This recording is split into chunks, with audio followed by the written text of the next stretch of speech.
Welcome to another fall edition of IE News. Today, we will bring you a brand new, unique segment that showcases the buzzing talent here in our program. And now that we are in the prime of the fall TV season, we'll round up the shows and bring you up to speed on how they are doing now. We also have some interesting interviews with department heads that gives us fresh perspective. So stay tuned for more IE News.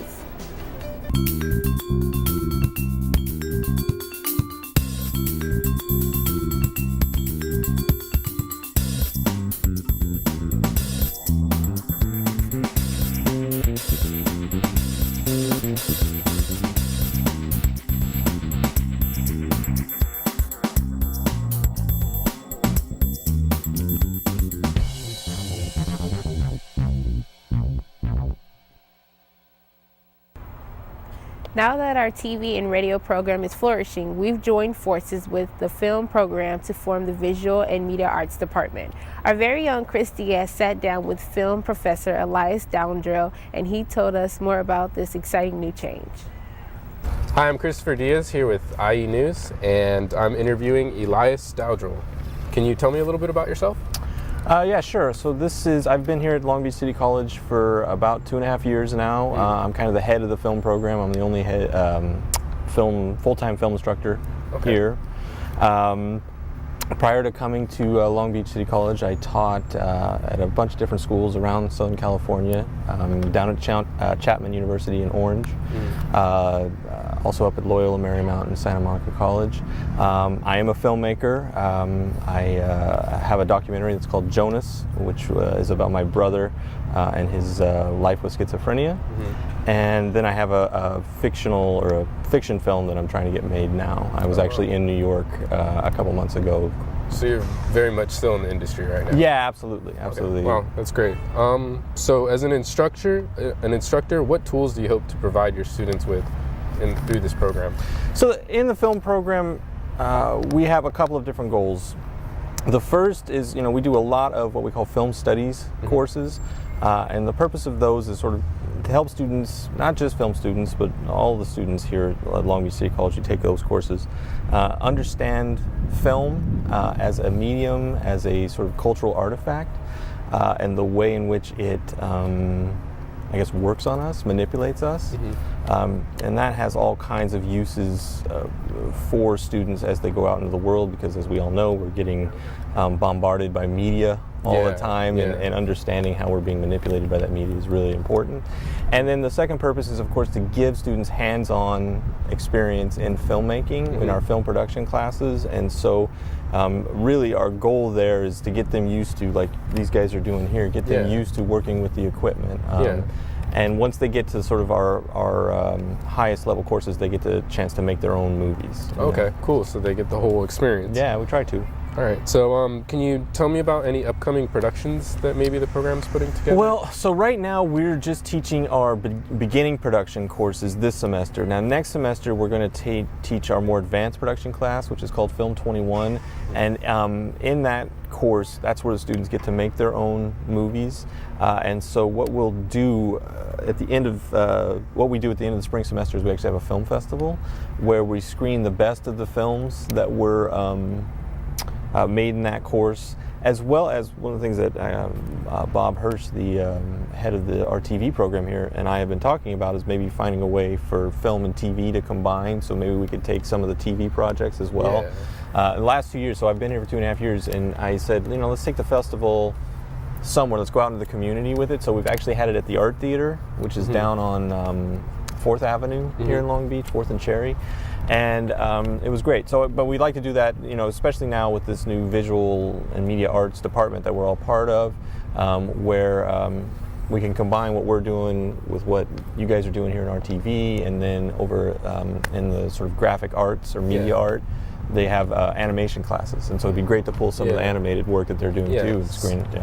So that kind of led me to my next question. So how does the merging of the departments affect the students? We've been spread apart. Like I was over there with theater and dance, Bob was with music, art was a separate thing, and here we have students that are doing really similar work, and there's all kinds of crossover with what our students are doing, and so it gives us, I never saw Bob. like I'd see them like, you know, we'd cross each other in the hallways and that's it. Now I see them more often. And so that, it sounds simple, but it makes it easier for us to, oh, my students are doing this. Oh, my students are doing this. Oh, then here's a way for us for the programs to come together. So there's lots more opportunities that way. You know, a lot of cooperation and stuff. And student, you know, my students are always working on projects and they need help. They need assistance, and here you guys are getting trained in very similar ways, and so that's really, really useful. Might as well kind of yeah, absolutely, absolutely. So how's the program changed? What's new?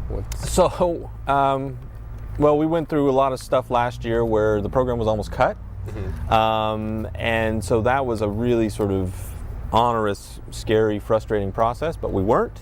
And so, but one of the things that I've done since I've gotten here is we've tried to focus the program into what we call a transfer-based program. So our goal is to get students from Long Beach City College, get their first 2 years of film education through us, and then we send them on to other colleges, to universities, four-year universities. And we're having a lot of success doing that, and we're hoping to build on that success and keep doing it and send more and more students, you know. So we've over the past 2 years, we've sent students to NYU, UCLA, USC, Chapman, Cal State, all the Cal States, Cal State Long Beach, of course, UC Santa Barbara, UC Santa Cruz.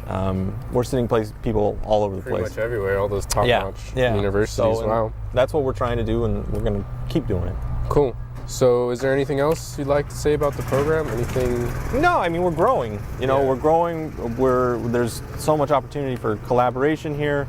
You know, when we have the festival at the end of the next semester, I'm sure we'll, you know, maybe use another opportunity like this to talk about that and promote that. But we're pretty excited. I mean, we had in film classes this semester, we had almost 1,000 students taking film classes. You know, so we're doing pretty well. Yeah, we're growing and we're pretty excited about it. Cool. Well, for IE News, I'm Christopher Diaz, and this has been an interview with Elias Dowdrell. Thanks, Chris. Now that our fall TV season is well on the way, our very own TV expert David Nieves breaks down which shows have made it through the hype and will succeed in the new year. David Nieves here, and we're well into fall, so leaves, Halloween, yada yada. No, what that really means is we're well into a brand new season of television. In addition to returning favorites like Walking Dead, Parks and Rec, Arrow, and The Mindy Project, there's also new shows clamoring for our attention. So let's see what's hot and what's not, starting with the shows simply taking up bandwidth on the airwaves. Let's talk about Super Fun Night. Whoever thought it was a good idea to give Rebel Wilson a TV show is either high or Conan O'Brien.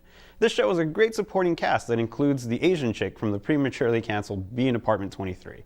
But Super Fun Night ultimately feels like it stretches too much for its jokes. It just kind of falls flat. ABC's already canceled one of its shows, Lucky 7, which wasn't so lucky after all, but it remains to be seen if Super Fun Night's mediocre ratings will let it live on. One of the shows we're still on the fence about is Marvel's Agents of S.H.I.E.L.D. Ever since it was announced at last year's New York Comic Con, audiences who love the Avengers couldn't wait to see Agent Coulson live again. Critics have had a polarizing reaction to the show, and it's prevalent why that is. While Clark Gregg is excellent as Agent Coulson, his supporting cast of characters is bland and uninteresting. The mystery of double agent Skye the computer hacker feels like it should have been a one-and-done deal, but it's dragged on in each episode so far to the point where we just don't care anymore. But Agents of S.H.I.E.L.'s biggest stumble is in the chances it doesn't take. This show is part of the Marvel Universe with over 500 characters, yet we don't see any of them. Or they infuriate comic fans by giving the traits of those characters to people they invent to just be killed off. While it's not the worst new show, it still has yet to live up to the hype it created over the past year. If it doesn't pick up, then we may have to resort back to this version of S.H.I.E.L.D. Now let's talk about a show you should be watching. This one caught me by surprise because I originally had it in my skip list. I'm talking about SNL alum Andy Samberg's cop comedy, Brooklyn Nine-Nine. Samberg plays Detective Jake Peralta, a cop who wants to play by his own rules in a station full of interesting personalities. This is one of those rare shows that hasn't hit its stride yet, but it's a good thing because it gets better and better with each episode. Samberg is joined by a very talented cast that includes action star Terry Crews and TV veteran Andre Braugher. Watch it. This show is funny, witty, crass, and the best new show this year. That's just a few of the highs and lows this television season. There's a ton of shows out there for discerning taste everywhere. So sit down, turn on the tube, have yourself some family time around the old TV. For IE News, I'm David Nieves. Thanks, David. With the basketball season approaching, our sports reporter Freddie Poindexter talks to the men's head basketball coach Barry Barnes, and he tells us about the program and how the Vikings will rule the courts this season. Yes, this is Freddie Poindexter with IE News. Today's guest is Barry Barnes, Long Beach City College men's varsity basketball team coach. Welcome, Barry. Thank you. Thank you. Well, just to get right to it, could you give us a little insight and a little bio on yourself, of your history, or how you became the Long Beach City College men's basketball coach? Yes, I'm a graduate of Long Beach City College, graduated in '84. Graduated from Lakewood High School in 1982. Came over here, played 2 years at Long Beach City College for Bill Frazier and Coach Gary Anderson. Okay. And then I left here and then went to Biola University for 2 years. Played there from '84 to '85. And then I came back with Coach Gary Anderson in 1991, coached 2 years with him. Went away, worked, and came back about 13 years ago and started coaching with Coach Anderson again as an assistant coach, and was very fortunate enough to be the head basketball coach. Got that coaching job about 4 years ago. This is my 5th year, actually 5 years ago. This is my 5th year coaching, being the head coach here at Long Beach City College. That's great, Barry.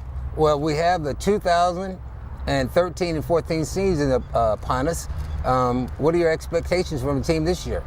Play fast, play smart, pressure defense, full court, and get out to run.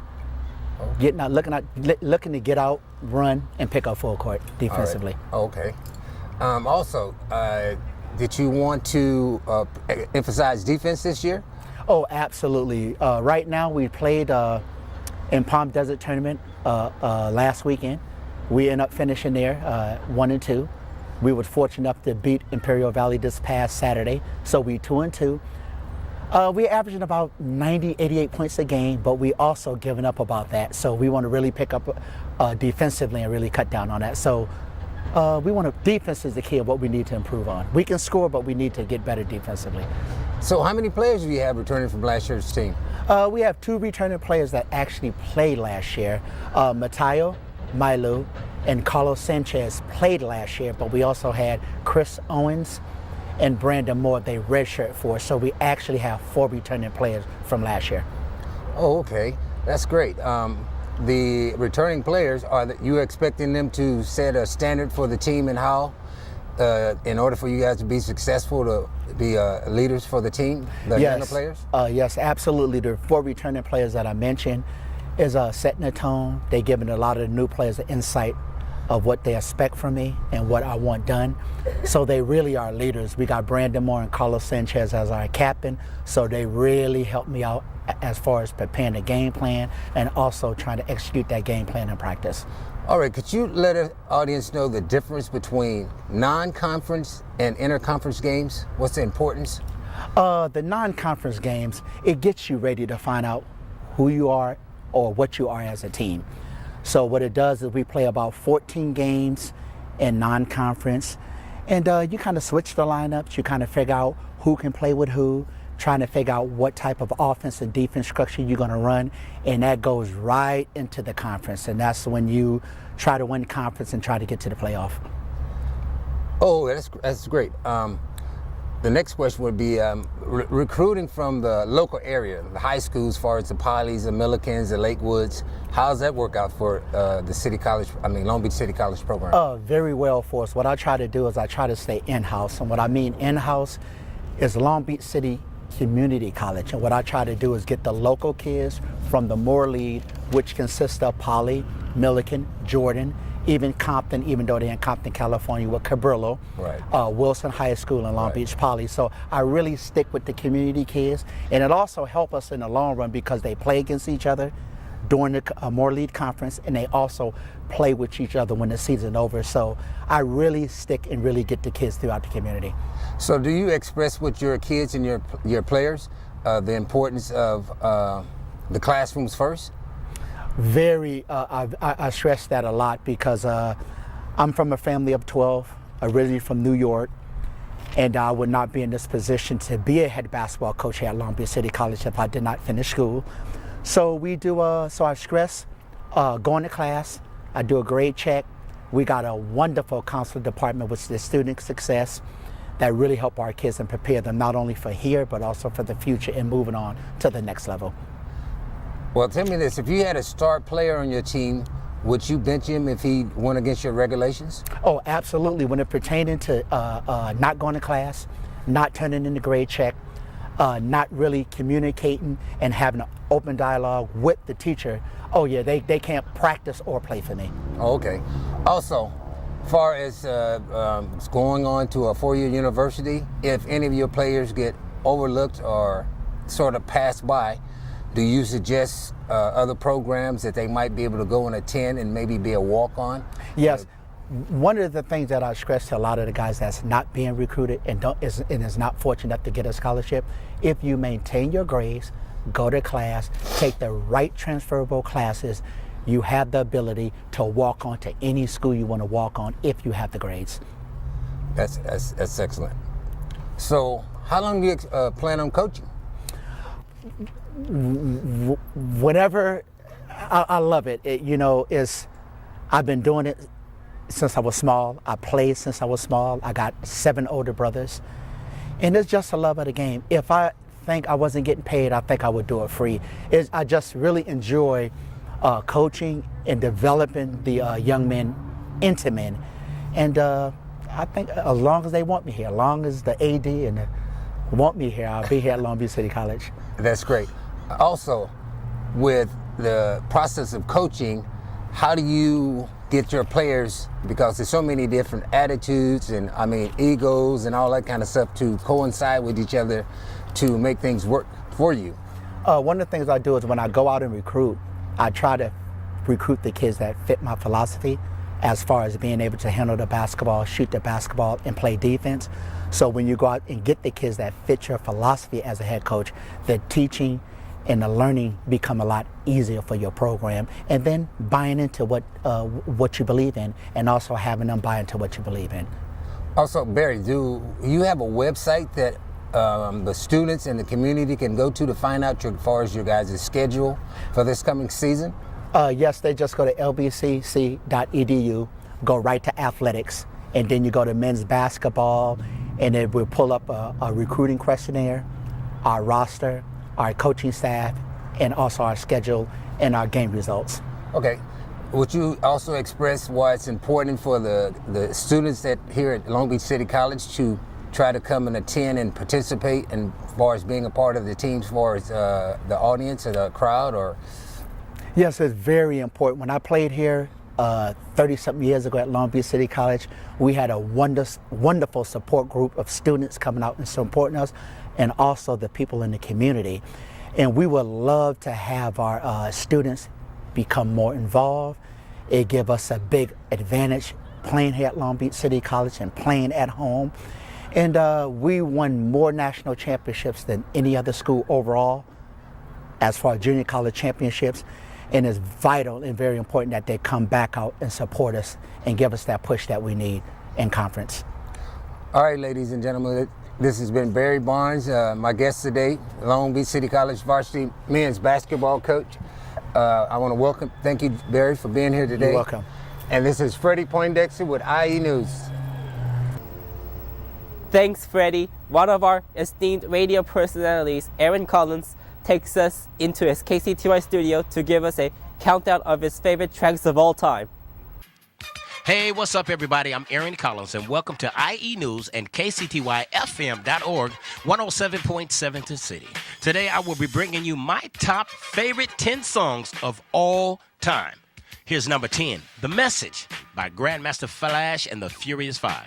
And at number 9, here's one of the best slow songs ever written, Do Me Baby by the Purple Man himself, Prince. Now checking in at number 8 is a song that makes crippled people get up and dance. Here's Zap with More Bounce to the Out. Number 7 is an old school song, What a Wonderful World by Louis Armstrong. And at number 6, a song that many men sing to get their women back when they loses them. Here's Lenny Williams and 'Cause I Love You. La cinco, numero cinco, Hispanic, oh my pins, is Cisco Kid by War. And number 4 is a song that touches everyone's heartstrings. Every time I hear this song, it really does something to me. It hits home. Here's R. Kelly, I Believe I Can Fly. Now coming in at number 3 is one of the coldest dissing hip-hop songs of all time. Tupac. Hit 'em up. I just have 2 more to go. So at number 2, Vanessa Carlton's 1,000 Miles from the soundtrack of the movie White Chicks. And my number 1 song of all time is the gospel song by the Mighty Clouds of Joy. Pray for me. Now, thank you for watching.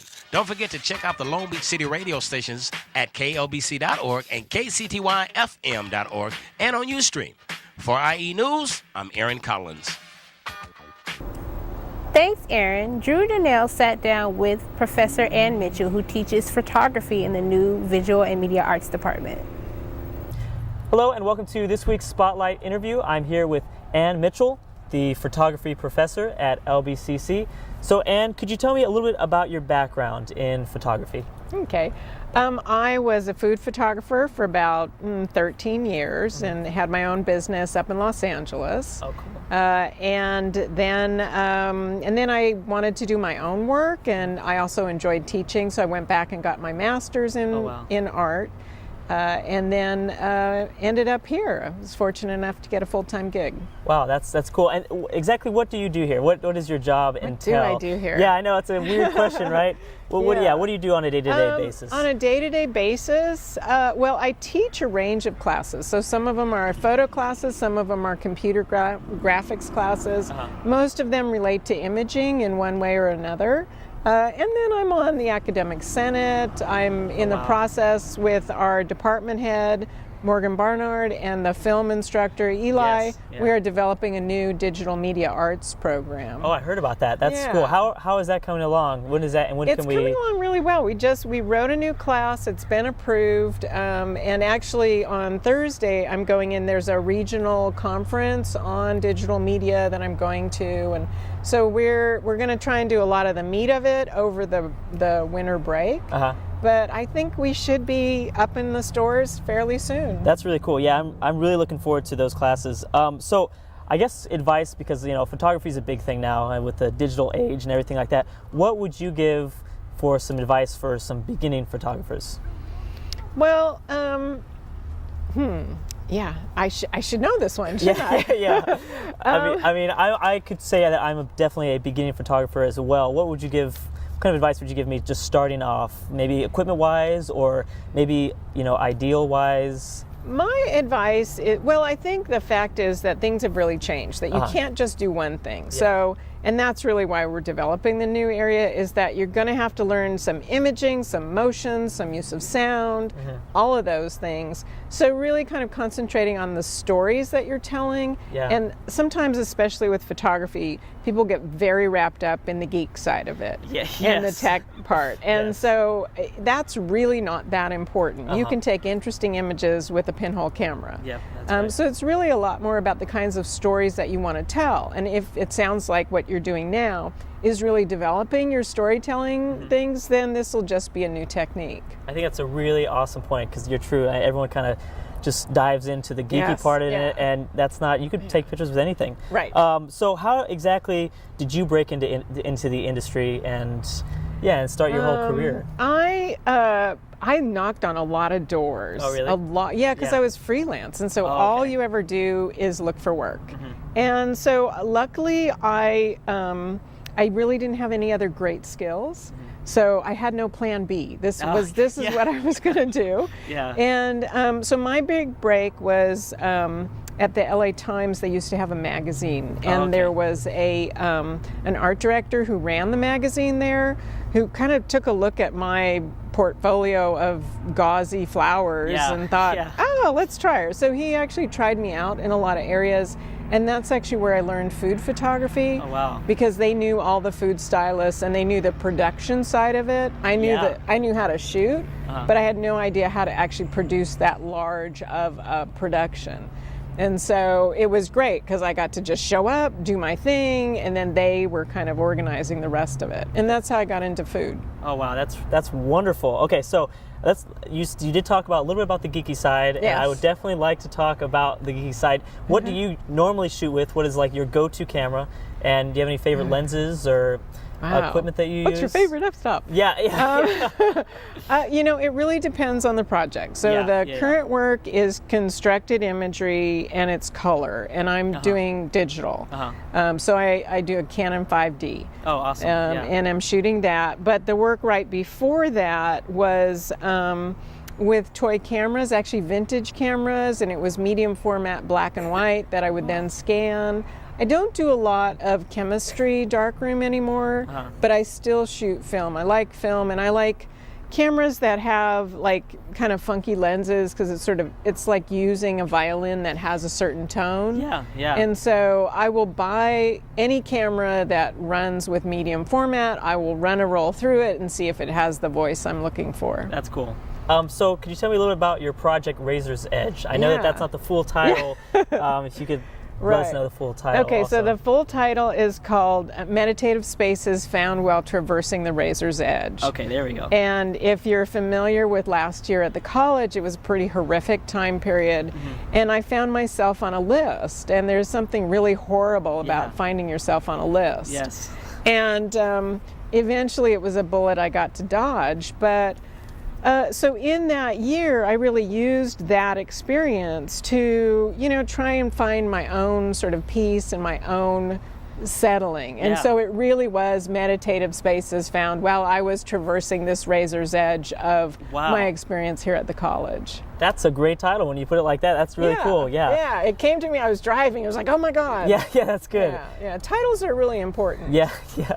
I guess a final question, what would you give some sort of advice just to students in general in their career, and what you think that they should kind of do in life, I guess? What kind of advice could you give since you kind of got to be able to do your dream and shoot photography as a living? Well, my first one is going to be very prosaic and boring. Okay. Show up on time. Yeah. And on time means early. Yeah. If the meeting's at 9, you should be there at least 15 minutes ahead of time. So that's my prosaic. Show up, be dependable, be the go-to person. The other thing is that most people don't have a dream. And so if you have a dream and you have started to articulate it, there will be a point at which somebody has a little extra money, or they have some space, or they have something. Yep. And if you are there with, we could do this. Yeah. Then I think that people really respond and they want to get on board with that. Yeah. That's a great point, and thank you so much, Anne, for being here with us today. You're welcome. Thank you. Yeah. I am Drew Durnell for IE News. Thank you for watching. Thanks, Drew. Stay with us. More IE News coming up after this.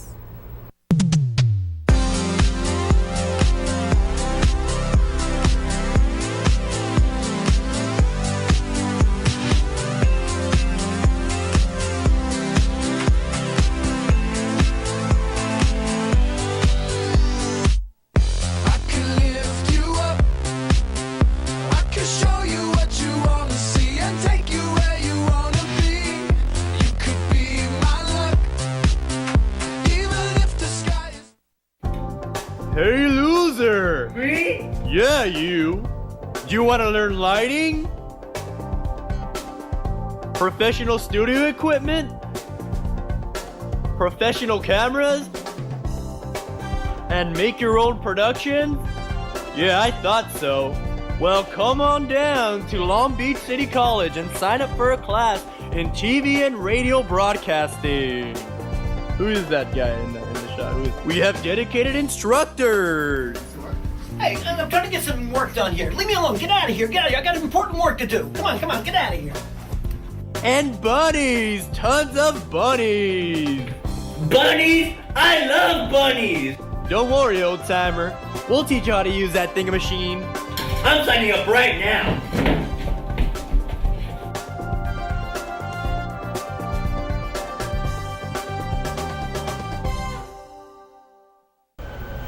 Well, that's a wrap. We hope you have enjoyed this week's edition of IE News. There are plenty of opportunities here at Long Beach City College. The Radio and Television Department invites you to join our team. If you are interested in becoming a member of our news team here, please call 562-938-4892. I'm Taisha Ali. I'm Justin Peck. Thanks for watching.